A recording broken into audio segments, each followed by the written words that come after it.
बिस्मिल्लाहिर्रहमानिर्रहीम। अस्सलाम वालेकुम दोस्तों, आज एक नई वीडियो के साथ आपकी खिदमत में हाज़िर हूँ। ये वीडियो है EU सेटलमेंट फैमिली परमिट। अभी भी यानी कि आप EU सेटलमेंट स्टेटस के बिहाफ पे अपनी वालदा, वालिद, वाइफ, बच्चों को बुला सकते हैं। कैसे अप्लाई करना है स्टेप बाय स्टेप मैं आपको बताता हूँ। साथ में आपको ये भी बता दूँ कि आप जब आप अपने वीज़ा अप्लाई करेंगे तो आपको मिलेगा 6 महीने का वीज़ा, उस पर आप काम वगैरह कर सकते हैं आके। वैसे कोशिश करिएगा आप आते सार ही उनका सेटलमेंट स्टेटस अप्लाई कर दें, साथ ही BRP का अपॉइंटमेंट लेके उनका BRP अप्लाई कर दें।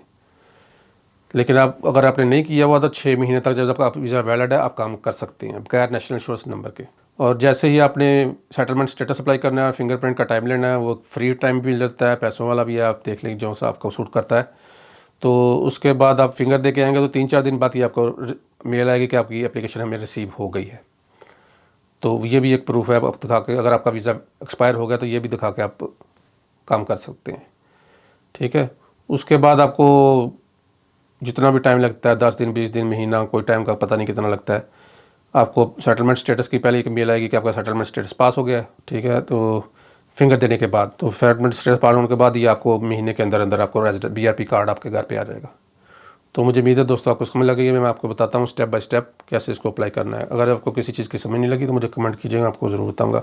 और करते करते अगर मुझे याद आता है तो मैं आपको वो भी साथ साथ बताता रहता हूँ। v.uk, इसी पे सब कुछ होता है। यहाँ पे आपने जाना है, नीचे जाके आपने करना है visa and immigration.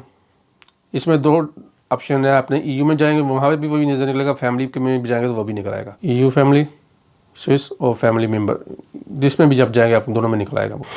Family in UK, आप पार्टनर्स, सपोज, डिपेंडेंट्स सबको बुला सकते हैं यहाँ पे आप ये दूसरी है, चेक यू नीड विजिट, ये वाला है apply for EU settlement scheme family permit to join the family in UK।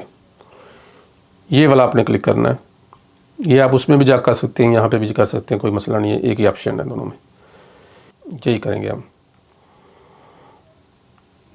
इसके आप लास्ट पे जाएंगे तो छोटी सी लाइन पे लिखा हुआ है अप्लाई ऑनलाइन, वहाँ पे क्लिक करेंगे तो आपकी एप्लीकेशन स्टार्ट हो जाएगी। ये देखिए apply an EU settlement scheme permit in family permit, you must apply online. जिसको क्लिक करेंगे तो आपकी एप्लीकेशन स्टार्ट हो जाएगी।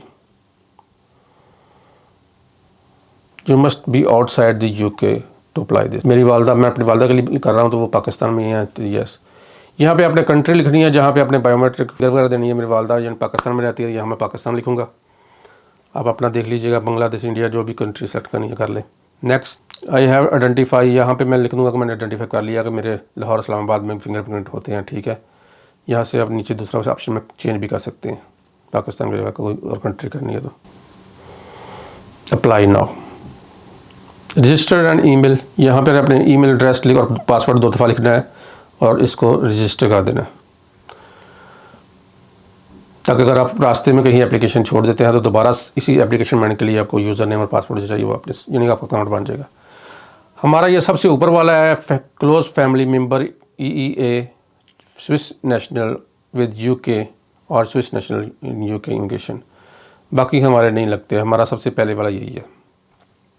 दूसरा आयरिश पीपल के लिए, आयरलैंड वालों का दूसरा, और तीसरा जो है नॉर्दर्न आयरलैंड के लिए, डज नॉट हैव UK। ठीक है, हमारा ये सबसे पहले वाला ही है।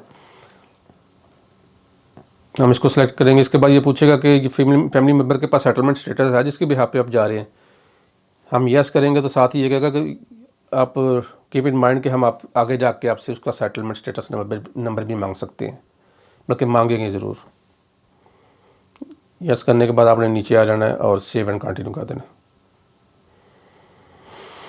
भाई यूनियन UK बिफोर 31 दिसंबर नो, क्योंकि मैं अपनी वालदा के बिहाफ को कर रहा हूँ, वालदा का कर रहा हूँ तो मेरी वालदा हमेशा से पाकिस्तान में, यहाँ पे UK पे नहीं थी, मैं यहाँ पे नो ही करूँगा। Save and continue. ये एप्लीकेशन आपकी कैटेगरी अपनी जो आंसर दी देख चेक कर लें और उससे कंटिन्यू कर दें। यहाँ से आप चेंज कर सकते हैं, यहाँ तक आप कंटिन्यू। एक ईमेल एड्रेस आपने जो कन्फर्म करना है अपने वालदा का या अपना, तो ये यस कर दें, ये कॉरेस्पॉन्ड करता है। Do you have another no, आप जितने नो कर यस करते जाएंगे मांगता रहेगा, आपने नो कर देना। यहाँ से टेलीफोन नंबर, यहाँ पे अपने अपनी वालदा का नंबर लिख देना है जिसका वीज़ा पे अप्लाई कर रहे हैं।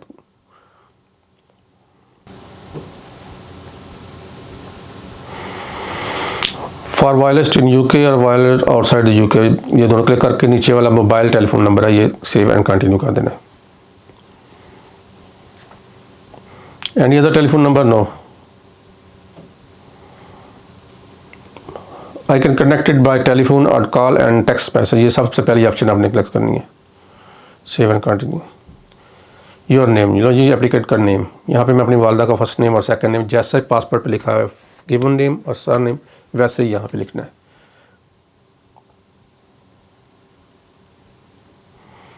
यानी अदर नेम, अगर आपकी वालदा का नाम चेंज हुआ है किसी मौके पर तो आप उसका यस कर दें वरना नो कर दें। Female, relationship in your status, आपका स्टेटस क्या है, window. Save and continue. Address, यहाँ पे मैं अपनी वालदा का पाकिस्तान का एड्रेस लिखूँगा। ये is this address also corresponding address? Yes, यानी कि वो क्या अगर आपको यहाँ पे लेटर वगैरह को भेज सकते हैं। Yes. Nationality, country and date of birth, यहाँ पे सबसे पहले नेशनैलिटी, उसके बाद कंट्री ऑफ बर्थ और प्लेस ऑफ बर्थ और उसके बाद डेट ऑफ बर्थ। अगर आपके पासपोर्ट पर सिर्फ ईयर लिखा हुआ है तो आपने डे एंड डेट 0101 डाल लेनी है। Save and continue. Do you have A passport? Yes. यहाँ पे पासपोर्ट का नंबर, कहाँ से इशू हुआ है, सब पाकिस्तानी पासपोर्ट हमेशा पाकिस्तान से इशू होते हैं, इसका इशू डेट और एक्सपायरी डेट लिखेंगे। Passport number, issue country, issue date, issue expiry date, ये चार चीज़ लिखने के बाद save and continue. Do you have a Pakistani identity card? आपके पास शनाख्ती कार्ड तो है ना, उसका यस कर दें, यहाँ पे शनाख्ती कार्ड का नंबर लिख दें पाकिस्तानी, मेरी वालदा का शनाख्ती card number.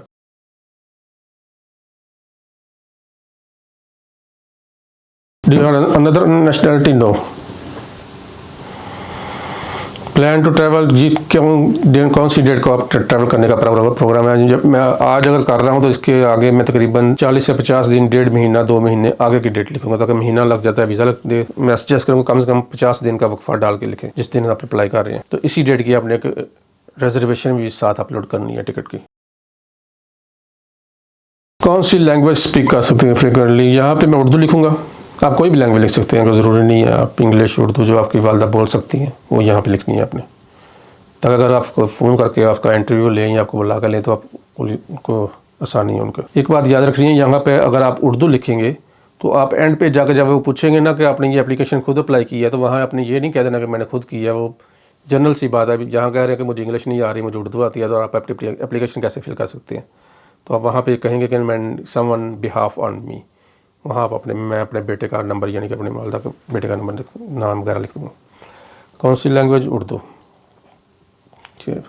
Financially dependent on you, नहीं, मेरी वालदा के ऊपर कोई भी डिपेंडेंट नहीं है, नो करके कंटिन्यू कर दें। अबाउट योर फर्स्ट पेरेंट, यहाँ पे मैं अपने नाना नानी का यानी कि मेरी वालदा के वालिद और वालदा का नाम और एक करके लिखेंगे। फर्स्ट वालदा जब सेलेक्ट कर लेंगे उनका नाम, डेट ऑफ बर्थ वगैरह, फिर वालिद का नाम, डेट ऑफ बर्थ वगैरह। Always have same nationality? Yes, they always have same nationality. पहले वालदा मदर सेलेक्ट करें, उनका नाम, given name, first name, second name जो लिखे, डेट ऑफ बर्थ, नेशनैलिटी लिख के यस करके सेव एंड कंटिन्यू करेंगे। फिर वालिद सेलेक्ट करेंगे, फिर उनका नाम वगैरह, डेट वगैरह लिख के सेव एंड कंटिन्यू। यहाँ पे आपसे कुछ सवाल पूछेगा, कानून का आपने कोई कानून तोड़ा तो नहीं जो के लिए, नहीं, नो करके सेव एंड कंटिन्यू। ये आपसे क्वेश्चन पूछेगा कि आपने कोई क्रिमिनल और कोई, no, I have never had any of this issue.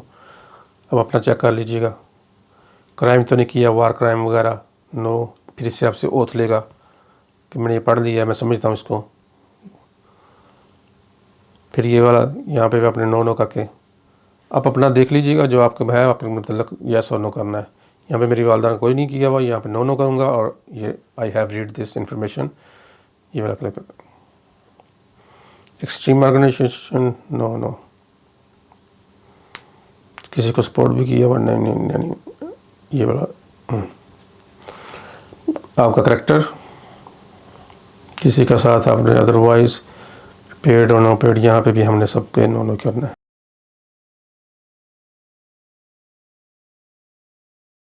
Save and continue. Employment history, इन किसी में उहदे पे आपने काम तो नहीं किया हुआ, अगर किया हुआ तो यस या नो, आई हैव नेवर, मेरे मदर ने कभी काम नहीं किया हुआ यहाँ पे ये लिख दूँगा not work like public list. किसके बिहाफ पे आप सेटलमेंट स्टेटस कर रहे हैं, यहाँ पे मेरी नानी नाने का नाम आ गया, लेकिन वहाँ उनके पे नहीं कर रहा, वो अपने बेटे के बिहाफ पे कर रही हैं, तो यहाँ पे मैं अपना नाम लिखूँगा, अपना नेम, रिलेशन, अपनी डेट ऑफ बर्थ, यानी कि जिसकी बिहाफ पे आप सेटलमेंट स्टेटस वीज़ा अप्लाई कर रहे हैं। मेरी वालदा मेरी बिहाफ पे कर रही हैं, तो मैं अपना यहाँ पे लिखूँगा सारा कुछ, डेट ऑफ बर्थ और करंट नेशनलिटी। जैसे मेरे पास स्पेनिश नेशनलिटी है तो यहाँ मैं स्पेन लिखूंगा, आपके पास पुर्तगाल, इटली, जहाँ की भी है वो आप नहीं सेलेक्ट कर लेना अगर किसी और कंट्री की है तो। स्पॉन्सर ट्रैवलिंग विद यू नहीं, नो। ये जब मैं पहली दफ़ा यूके में आया था वो डेट मांग रहे हैं, व्हेन डिड दे अराइव्ड। जब मैं पहली दफ़ा यूके में आया था, इनके डॉक्यूमेंट्स में तो वो वाली डेट लिखनी है। Save and continue.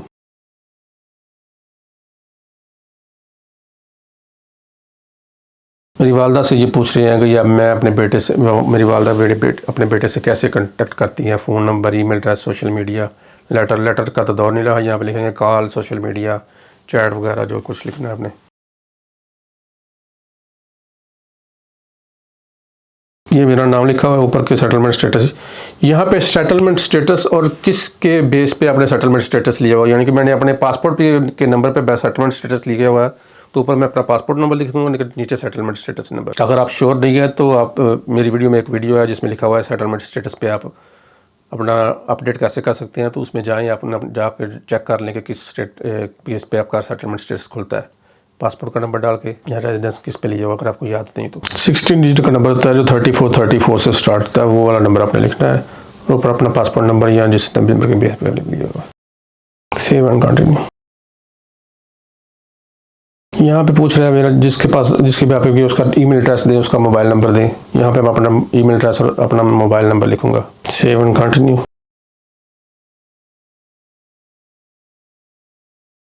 Financial support, Reliance financial support, यहाँ पे यस करेंगे, और हाउ मच मनी, यानी कि मैं कितने पैसे भेजता हूँ अपनी वालदा को हर महीने। कोशिश करनी है कि वही लिखनी है जो आप रसीदें हैं आपके पास, जितने आप पैसे और रसीदों पे लिखे हुए भेज रहे हैं, प्लस माइनस कभी आपने थोड़े से ज़्यादा अकाउंट कीजिए तो औसतन एक रकम लिख दें आप। मैं हर महीने 300, 350, 250 के करीब भेजता हूँ, तो मैं यहाँ औसतन 300 लिख दूँगा।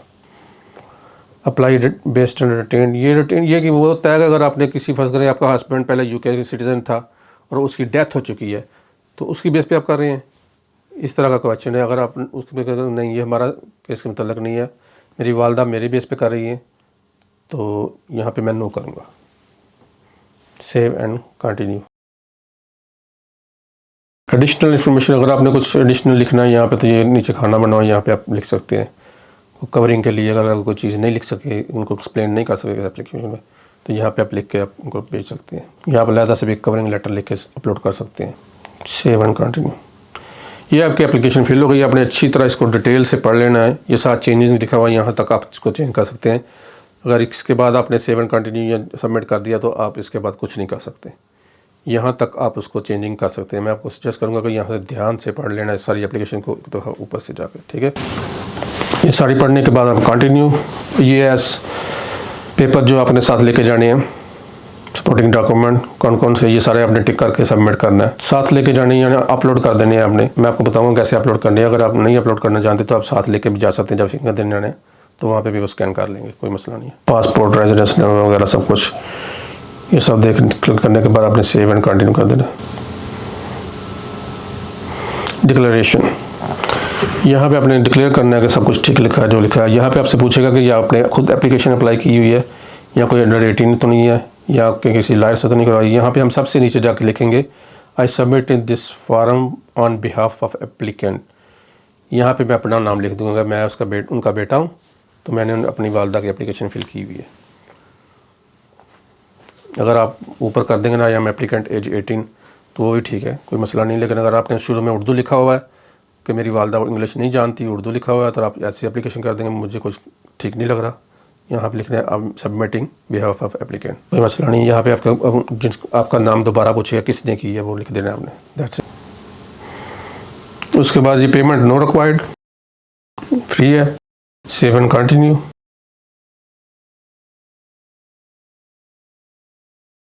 ये जी आपका सबमिट हो गई एप्लीकेशन। उसको प्रिंट करना है तो प्रिंट कर लें कंफर्मेशन। इसके बाद डाउनलोड चेकलिस्ट, उसके बाद प्रोवाइड डॉक्यूमेंट बाद में करेंगे। नीचे जाके हम यहाँ से डाउनलोड कॉपी ऑफ एप्लीकेशन यहाँ से डाउनलोड कर लेंगे। ना भी करेंगे तो ये आपको ईमेल में भेज देगा, कोई मसला नहीं है। यहाँ फिर आप प्रोवाइड डॉक्यूमेंट एंड बायोमेट्रिक यहाँ पे क्लिक करेंगे, ये आपको कंटिन्यू दूसरी वेबसाइट पे ले जाएगा जिनको अपने फिंगर कर देना है यूके। यहाँ पे भी आपका ऑटोमेटिक अकाउंट बन जाएगा। जिस एप्लीकेशन नंबर, आपका ईमेल एड्रेस आपने सेलेक्ट करना है, कौन से सेंटर में से आकर एप्लीकेशन फिंगर देने हैं। मैं इस्लामाबाद में जाऊँगा तो मैं इस्लामाबाद सेलेक्ट करूँगा। Standard visa continue. अगर कहीं को मिसिंग हो जाए तो आप अपने एप्लीकेशन का नंबर और ईमेल एड्रेस से दोबारा इस वेबसाइट पर जाकर ऑनलाइन हो सकते हैं, कोई मसला नहीं है। इनकी भी एक ईमेल आपके ईमेल में आ चुकी होगी ऑलरेडी कि आपका अकाउंट बन गया सक्सेसफुली। तो अगर आपने दोबारा साइन इन करना है तो वो जाकर करें। यहाँ से आपने कोई भी एक डेट सेलेक्ट कर लेनी है। जैसे ही आप डेट सेलेक्ट करेंगे तो नीचे टाइम का भी स्लॉट खुल जाएगी, उसमें से जाकर आपने एक टाइम सेलेक्ट कर लेना। फिर मैंने डेट सेलेक्ट की, नीचे जाऊँगा, जो ही मैं सारे टाइम्स आ गए हैं, इसमें से आपने कोई एक टाइम सेलेक्ट कर लेना। ये लीजिए 12 बजे का टाइम सेलेक्ट कर लिया मैंने और इसको कर देना कंटिन्यू। यहाँ पे वो पूछेगा अगर आपने कोई एडिशनल सर्विस डालनी है इसके अंदर डाल लें। मैं इसमें कोई सर्विस नहीं डाल रहा, डॉक्यूमेंट मैं खुद अपलोड करूँगा। मैं भी आपको बताता हूँ कहाँ से आपने अपलोड करने हैं। वो प्राइम टाइम नहीं है, मैंने प्राइम टाइम भी नहीं चाहिए, कुछ भी नहीं चाहिए। मैं कोई भी सर्विस ऐड नहीं कर रहा, आपकी मर्ज़ी, आप करना चाहें कर लें। नो, ये सारी आपकी एप्लीकेशन हो गई सारी। पाकिस्तान सारा इस्लामाबाद में समझ है, इसको अच्छी तरह पढ़ लें, गलती से कोई गलत चीज़ ना हो गई हो। ये टाइम है सारा, ये आपका टोटल 0 पाउंड 0 पैसे हैं। आपने ये आई एक्सेप्ट करके कंफर्म एंड कंटिन्यू कर देना। एक दफ़ा फिर पढ़ लें आप, कहीं आपने सेंटर को गलत नहीं सेलेक्ट लिया, वही सेंटर है जहाँ पे आपने जाना है। कंफर्म। ये लीजिए आपकी अपॉइंटमेंट बुक हो गई, आपके ईमेल पे ईमेल आ चुकी होगी। यहाँ से yes I will do it now, यहाँ पे क्लिक करेंगे तो आप अपने डॉक्यूमेंट अपलोड कर सकते हैं। तो मुझे उम्मीद है दोस्तों आपको समझ लग गई होगी। अगर किसी चीज़ को समझ नहीं लगी तो मुझे कमेंट कीजिएगा, मैं आपको ज़रूर बताऊँगा। तो बेहतर है आप अपने डॉक्यूमेंट खुद अपलोड कर लीजिएगा। अगर नहीं आप कर सकते तो आप साथ भी ले जाएंगे तो वो सेंटर वाले भी अपलोड कर देंगे सारे डॉक्यूमेंट। तो मिलते हैं फिर एक वीडियो के साथ, न्यू वीडियो के साथ। मेरे चैनल को सब्सक्राइब करना, वीडियो को लाइक करना ना भूलिएगा। अल्लाह हाफिज़।